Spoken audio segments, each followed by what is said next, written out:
असफलता पर देखने वाली गोपियां मुस्कुराने लगी और वैष्णवी भी मुस्कुराती हुई आश्चर्यचकित हो गई।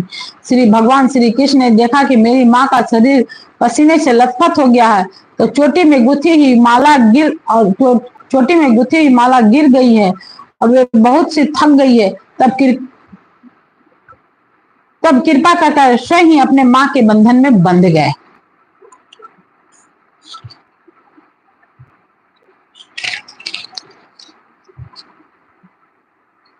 परीक्षित, भगवान श्री कृष्ण परम स्वतंत्र हैं। ब्रह्मा, इंद्र आदि के साथ ये संपूर्ण जगत उनके बस में है। फिर भी इस प्रकार बंद कर उन्होंने संसार को यह बात दिखा दिया कि मैं अपने प्रेमिक भक्तों के वश में हूँ।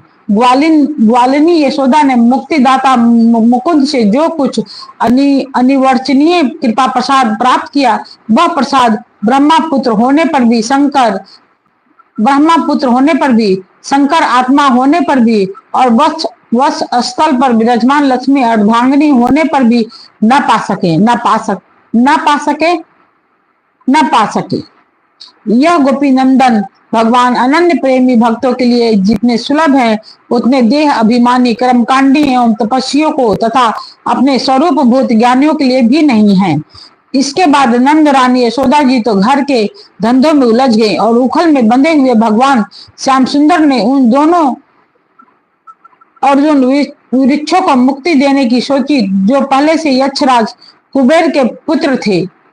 उनके नाम थे नलकुबर और मणिग्रीव। उनके पास धन, सौंदर्य और ईश्वर की पूर्णता थी।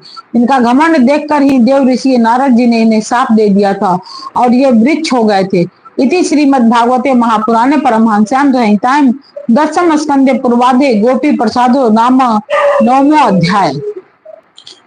अध्याय पूरा हुआ।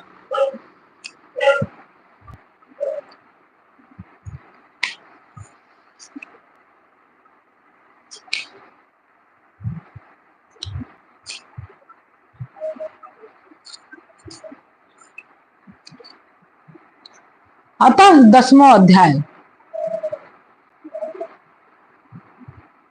यमला अर्जुन का उद्धार। राजा परीक्षित ने पूछा, भगवान आप कृपा करके यह बताइए कि नलकुबर और मणिग्रीव को शाप क्यों मिला? उन्होंने ऐसा कौन सा निंदित कर्म किया था जिसके कारण परम शांत देव ऋषि नारद को भी क्रोध आ गया? श्री सुखदेव जी ने कहा, परीक्षित, नलकुबर और मणिग्रीव ये दोनों एक तो धनाध्यक्ष कुबेर के लाडले लड़के थे और दूसरे इनकी गिनती हो गई थी रुद्र भगवान के अनुचरों में। इससे इनका घमंड बढ़ गया। एक दिन वे दोनों मंदाकिनी के तट पर कैलाश के रमणीय उपवन में वारुणी मदिरा पीकर मद उन्मत्त हो गए थे। नशे के कारण उनकी आंखें घूम रही थी। बहुत सी स्त्रियां उनके साथ गा बजा रही थी और वे पुष्पों से लदे हुए वन में उनके साथ विहार कर रहे थे। उसी समय गंगा जी में पात के पात कमल खिले हुए थे। वे स्त्रियों के साथ जल के भीतर घुस गए और जैसे हाथियों का जोड़ा हाथियों के साथ जल कीड़ा कर रहा हो, वैसे ही वे उन युवतियों के साथ तरह तरह के कीड़ा करने लगे। परीक्षित, संजोग बख्श उधर से परम समर्थ देव ऋषि नारद जी आ निकले। उन्होंने उन यक्ष युवकों को देखा और समझ लिया ये इस समय मतवाले हो रहे हैं। देव ऋषि नारद को देखकर वस्त्रहीन अप्सराएं लजा गई। सांप के डर से उन्होंने तो अपने कपड़े झटपट पहन लिए, परंतु इन यक्षों ने कपड़े नहीं पहने। जब देव ऋषि नारद ने देखा कि यह देवताओं के पुत्र होकर भी श्रीमद के अंधे और मदिरापान करके उन्मत्त हो रहे हैं, तब उन्होंने उन पर अनुग्रह करने के लिए शाप देते हुए यह कहा।